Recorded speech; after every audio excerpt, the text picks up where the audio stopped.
There are a couple different sources from Kentucky basketball's world that are sharing some more detailed takeaways from the early impressions of this new look Kentucky team. Obviously, we have heard about the scrimmage with La Familia, the TBT team that bowed out in I think the round of 16. Not a great finish for them, but they've also had a bunch of practice stuff going on, a bunch of workouts. The team is starting to come together, and there is a lot of new info here that really all came together on record. I feel like for the first time last night.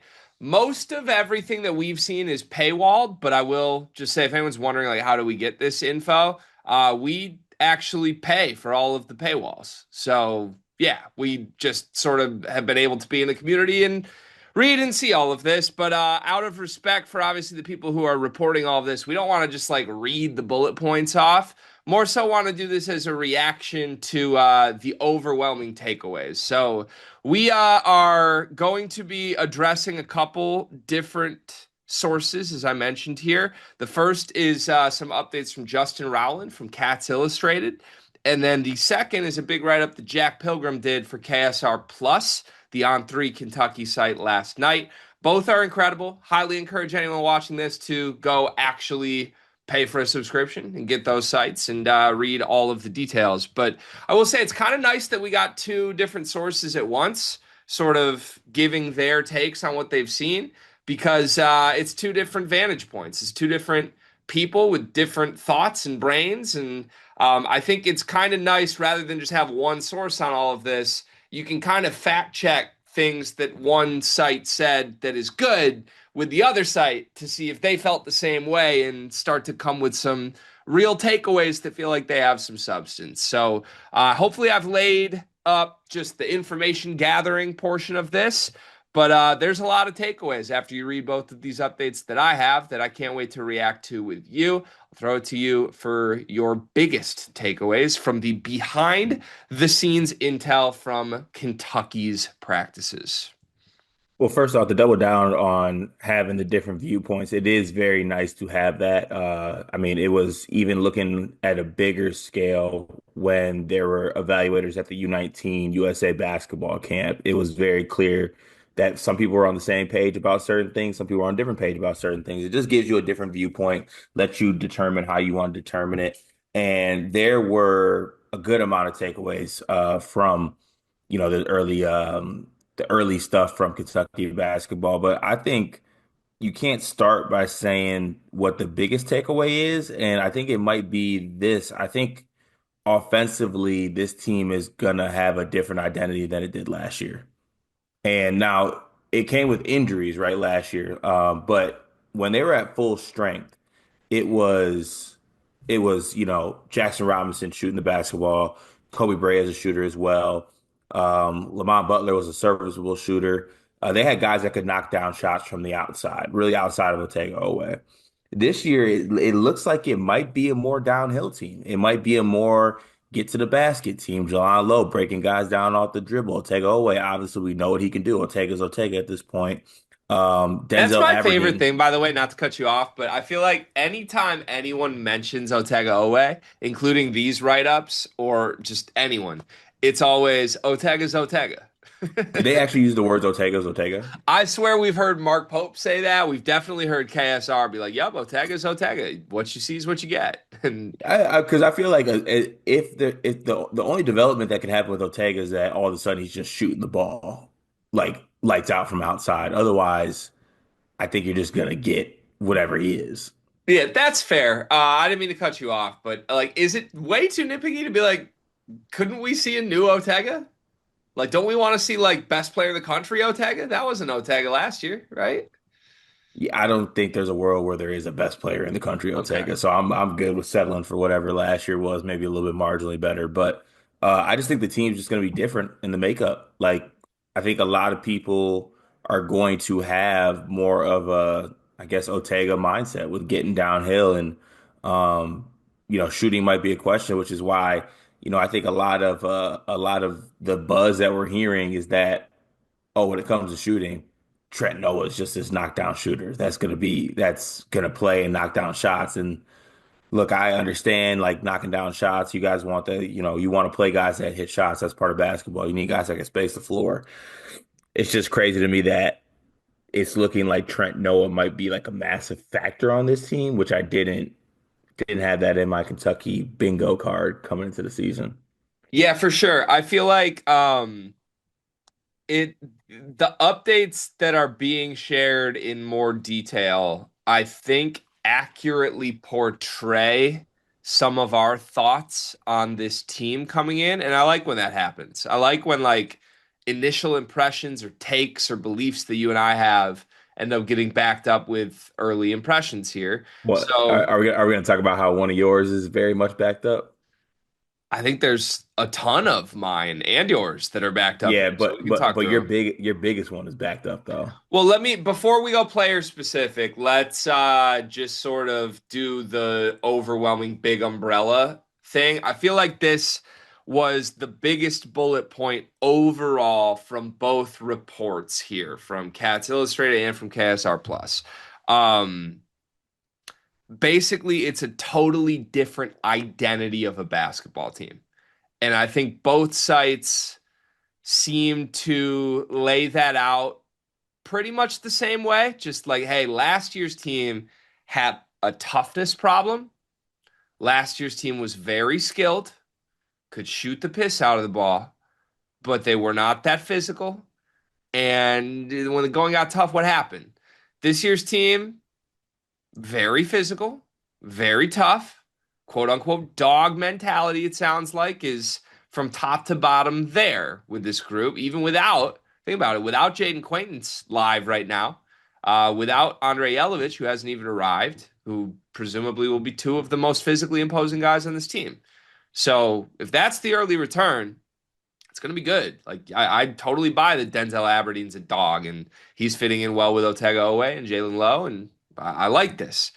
Uh, with that comes, I think, a truthful connotation that if we're talking about how it's just a totally different identity, toughness wise, that also means the skill level's not where last year's was, at least offensively.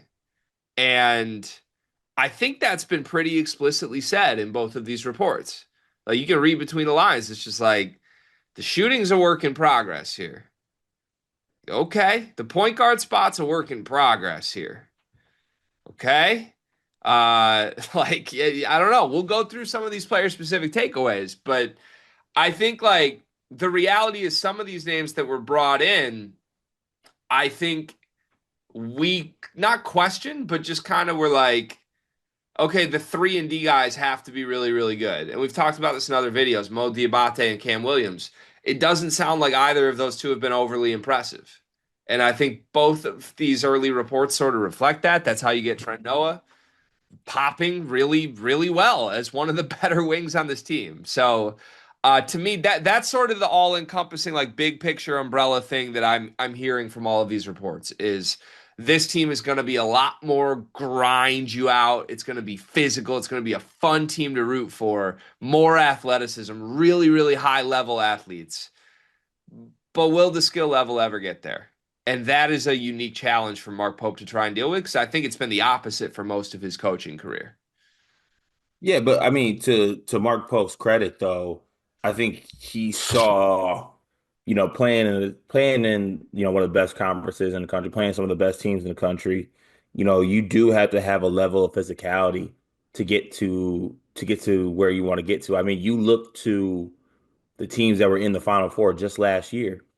All those teams had skill, of course, but they also had a certain level of physicality that was apparent to their team. Duke was a very physical team. Houston, a very physical team. Florida, also very physical in the front court as well in the wing. So, to get to the point that you want to get to look up in the practice facility and see the number 9, the assignment banner, you have to have some level of physicality. Now, what you don't want to do is get it to a point where it's physicality covering up for the fact that you can't do anything else. Because physicality can only get you so far, right? Eventually, you got to be able to do other things if you want to get to the mountaintop. But I mean, one thing you can't say about Mark Pope is that he doesn't, I think, adjust based on what happened in the previous season or what happened during the season, right? Like last year, they had injuries and lost basically every single point guard that could be on their roster. Now they got nine guys that could be point guard, according to Mark Pope. And then, they had issues with physicality and getting stops.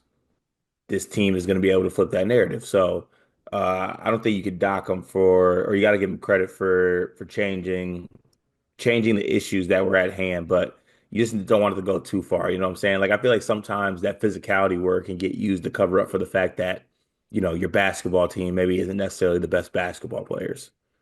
Yeah, also, I would just add, like, yes, a lot of these guys are physically imposing and tough and athletic, all that, but I don't think that's necessarily what Mark Pope thought he was building this summer. Like, I don't think he anticipated this team would in July feel like they're inconsistent from a shooting perspective. I think he thought Mo Diabate and Cam Williams were knockdown shooters. I think he thought Jasper Johnson would make shots right away. Aberdeen would make shots right away. Like I clearly you must have thought Jaylen Low had potential there. And look, I'm not saying they can't do it. Maybe they'll improve, but if the early reports are like shooting's been very inconsistent outside of Trent Noah, I don't think that's what Mark Pope thought he was building, which makes it a challenge, right? It's you could convince me it's one that Mark Pope is uniquely designed to handle because I think as a coach, his track record of offensive brilliance should carry the weight enough for an offensive team with question marks. And if they're just inherently good defensively, then that's a great pairing. It's easier for a Mark Pope team to teach you how to play offense than it is to teach you how to play toughness, right? And we'll Mhm. see. We'll see. This could be an interesting start, but it's definitely unique. It's probably the first time in Mark Pope's career he sat there in July being like, huh, the skill level's not where I thought it would be. Okay, let's figure this out. And maybe some of the new arrivals will reflect that. You want to do some player specific takeaways from everything that's been shared? I've been waiting for you to get to this point. You were alluding to one. Why don't you tee it up for me? What's the first player specific takeaway you've got? Well, actually, it's a more of a positional thing, I guess. Like we talked about it yesterday, and it was fresh in my mind. A lot of not really much about the front court, Hmm. and this team needs JQ back immediately. Like I know we've been coming on here. I'm like, yeah, like don't rush it because you have the bigger picture in mind. I'm not saying rush it. Maybe a little scoot. You know what I'm saying? Maybe extra hour here or there to get to that point. They need them. Yeah, it might be time to rush it. My daughter was on the stairs. She climbs downstairs now, and some days she likes to walk really slowly down the stairs. Be very careful, is what we say when she's walking, standing upright. But if she needs to go down the stairs quicker, faster, she just gets on her butt and then she goes, "I scooted, I scooted," and gets down super fast. It's time for JQ to scoot a little bit. I think he's got to scoot his boot, get down the injury stairs and arrive because yeah, I feel like you're right. I mean, I will say this. I think takeaway from both of the insiders here was that Malachi Moreno is probably going to have a role, which I don't think some people expected. But again, there's a give and a take with like every positive and every negative here. Malachi Moreno is probably going to have a role, largely because Brandon Garrison isn't impressing anyone right now. So, okay, all right, there hasn't been a leap that we hoped might come from BG. JQ's got to be the guy. And respectfully, maybe Malachi's really good even in year one, but I don't think you want a freshman Malachi Moreno being your national championship level starting center. You brought Jaden Quaintance to do that. So he's got to get healthy and do that. The point guard spot, you mentioned I do think you're right. I think there's a lot of positive momentum with almost all of these guards, even if they're not exactly making shots right now or where people want.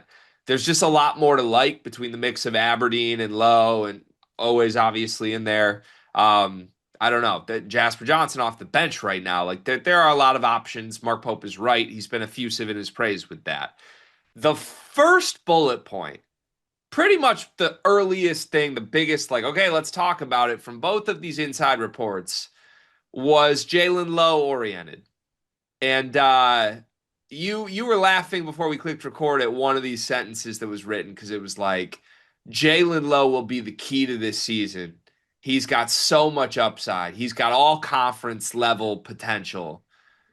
His shot's inconsistent and he turns it over like crazy.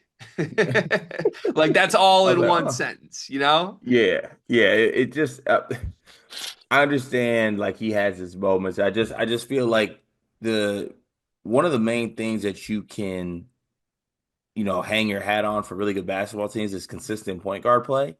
And despite like I feel like the conversation always goes to what do we think about Low as a player, like whether he's good or like overrated or something like that, where the real conversation needs to be had is doesn't matter which way it is, more so is like, is he going to be consistent in what he does?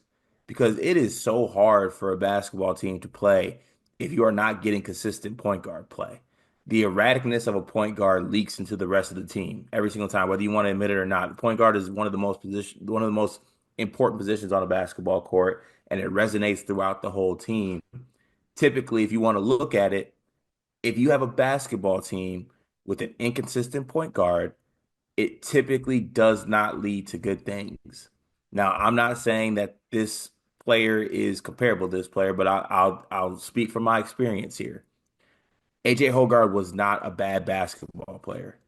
He was a roller coaster. He was inconsistent as hell, and it led to inconsistencies with the basketball team. So, can Lowe have all SEC upside? Yes, he can. I'm fine with saying that he can have that. But what's the floor? And what does it look like on a consistent basis? Because you can't go from he has that upside to, yeah, but he turns it over all the time and his jumper's on and off.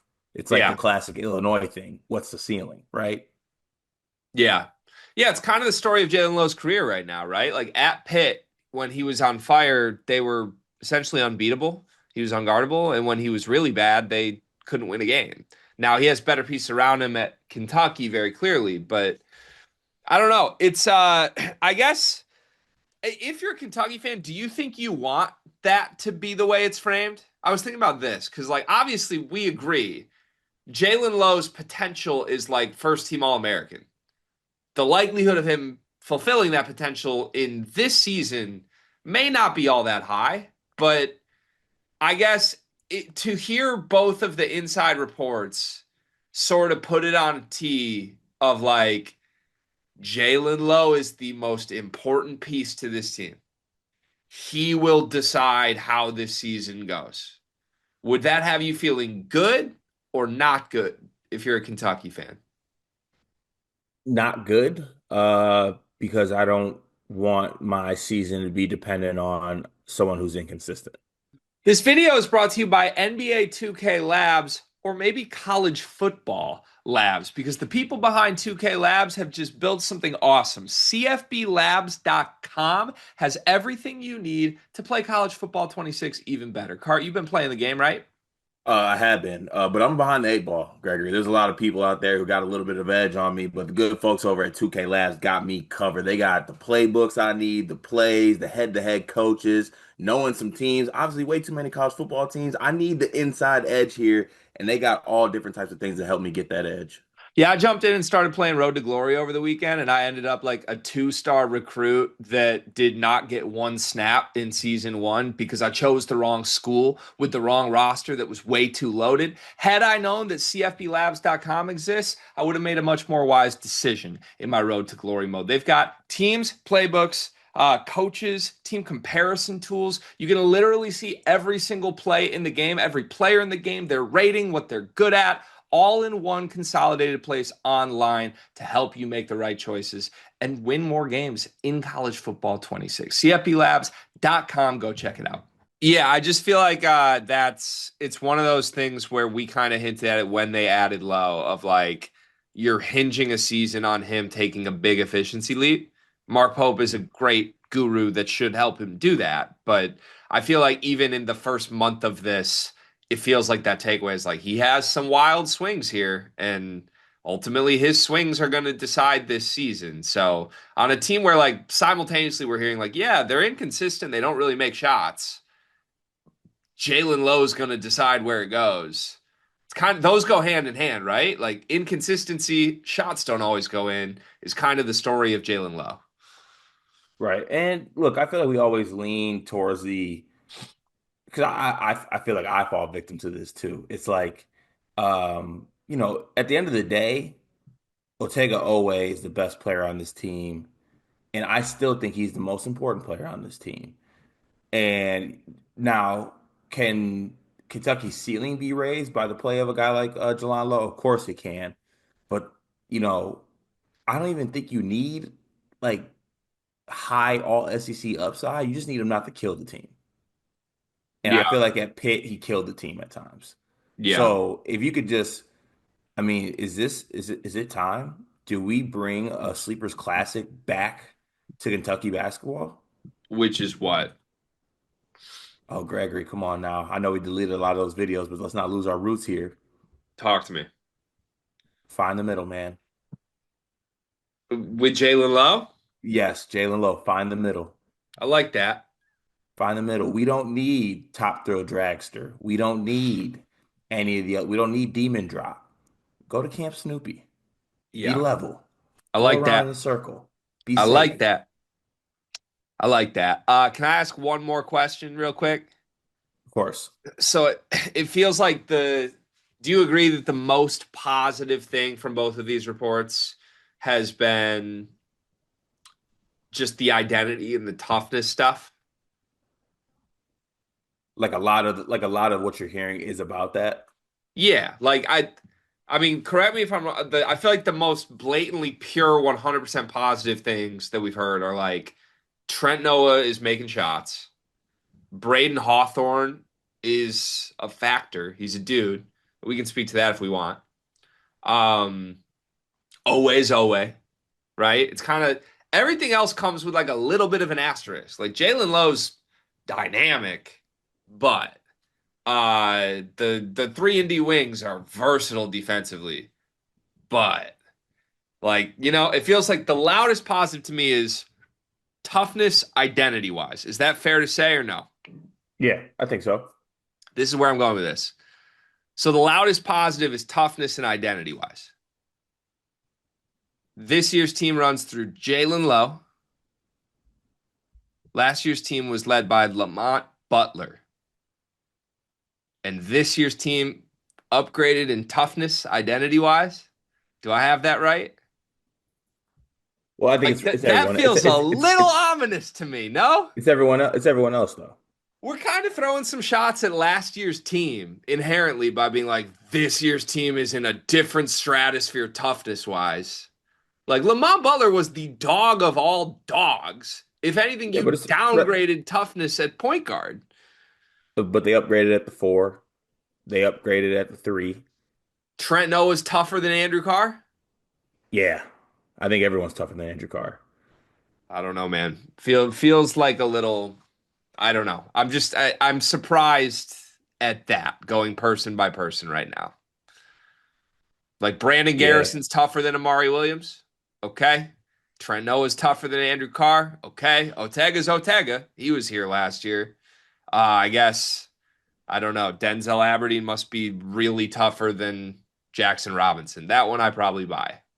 But yeah. I mean, point guard position. I feel like that conversation could be had, but with the rest of the team as a whole, I just think, yeah, as a whole, this team is definitely more physical. physical and athletic, sure. It's toughness that's losing me a little bit. Well, inherently, last year's team was not tough. Any team that can't get a stop isn't a tough basketball team, Okay. I'll be and they curious if could. we are still saying toughness is a key strength of Kentucky in February. I'll be curious. I'm just a little skeptical of it. I don't think we will. That's what I'm just a little skeptical of that. But Yeah, it'll flip from okay, yes, I'm glad we're so tough. Can we get one? can we We score? just Can anybody put can the orange string? we just lost a game 65-60, but like we're that tough. Like what are we gonna do with that? Yeah. Yeah. 65-60 doesn't sound fun. Last year's team was like 100-90 every game. I was fine with 65. Listen, well, I know everything about 65-60 wins. They hit the same. Don't you worry. Yeah, this is true. All right. Okay. Thank you. That's it. Thank you to Jack Pilgrim. Thank you to Cats Illustrated. I don't have anything else. By the way, Jack Pilgrim, I believe, just had a baby. Shout out to Jack and his family, baby number two. So look at him, still on the beat, like new dad. That's tough to do. I'm impressed from JP. Mad respect. Number nine.